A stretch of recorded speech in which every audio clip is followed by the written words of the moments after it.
జ్యోతిష శాస్త్రం ప్రకారం 2025వ సంవత్సరం జనవరి నెల 3వ తేదీ శుక్రవారం రోజున కన్యా రాశి వారు ఎటువంటి శుభ అశుభ ఫలితాలను పొందుతారో తెలుసుకోవాలంటే ఈ వీడియోని స్కిప్ చేయకుండా పూర్తిగా చూడండి.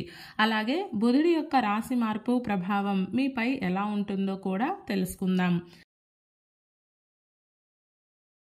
ఈ జనవరి 3వ తేదీ శుక్రవారం రోజు కన్యా రాశి వారు ఉదయం 11 గంటల తర్వాత నుండి ఉన్న కాలం బ్రహ్మాండంగా కలిసి వస్తుంది.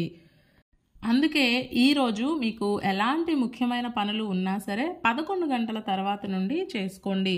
ఎదుటివారిని ఒప్పించడానికి చేసే ప్రయత్నాలకు, క్రయ విక్రయాలపైన దృష్టిని సారించడానికి, పెండింగ్లో ఉన్న బిల్స్ని వసూలు చేసుకోవడానికి, అంటే ఎక్కువగా ఆర్థికపరమైన అంశాలకు ఉదయం 11 గంటల తర్వాత ఉన్న కాలం చాలా చక్కగా అనుకూలిస్తుంది.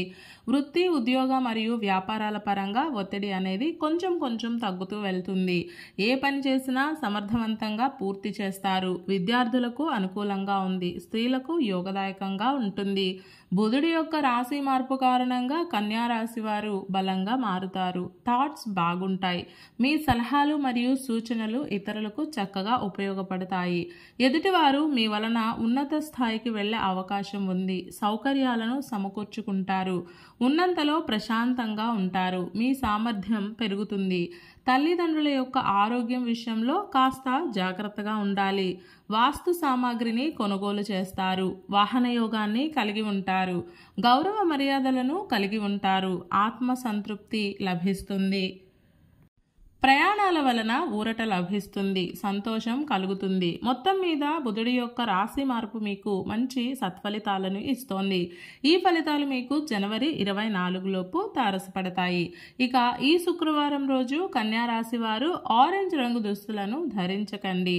నృసింహ కరావలంబ స్తోత్రాన్ని పారాయణం చేయండి. ఈ శుక్రవారం రోజున ఉన్నటువంటి దివ్యమైన తిథి చతుర్థి. నక్షత్రం ధనిష్ట నక్షత్రం. రాహుకాలం ఉదయం 10:30 నుండి 12 గంటల వరకు. యమగండం మధ్యాహ్నం 3 గంటల నుండి 4:30 వరకు. అలాగే ఈ రోజు యొక్క శుభ సమయాలు మధ్యాహ్నం 1:50 నుండి 2:50 వరకు. ఈ రోజు యొక్క పంచాంగం ప్రకారం రోజువారీ సాధారణ కార్యక్రమాలకు మాత్రమే కాలం అనుకూలంగా ఉంది.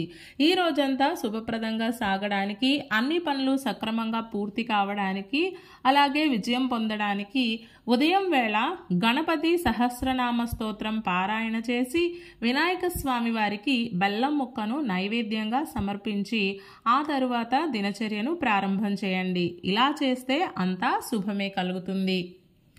ఈ శుక్రవారం రోజు చతుర్థి గడియలు వచ్చాయి కాబట్టి మనమంతా వినాయక స్వామి వారికి యథాశక్తిగా ఆరాధన చేయాలి. బ్రాహ్మణులకు మీ యథాశక్తి దక్షిణ తాంబూలం ఇచ్చి మీకు తోచినంత ధనం దానం చేయాలి. ఇలా చేస్తే మీ సిరి సంపదలు పెరుగుతాయి. ఈ శుక్రవారం రోజు మనమంతా ఓం విఘ్నేశ్వరాయ నమః అనే మంత్రాన్ని పదే జపిస్తూ ఉండాలి.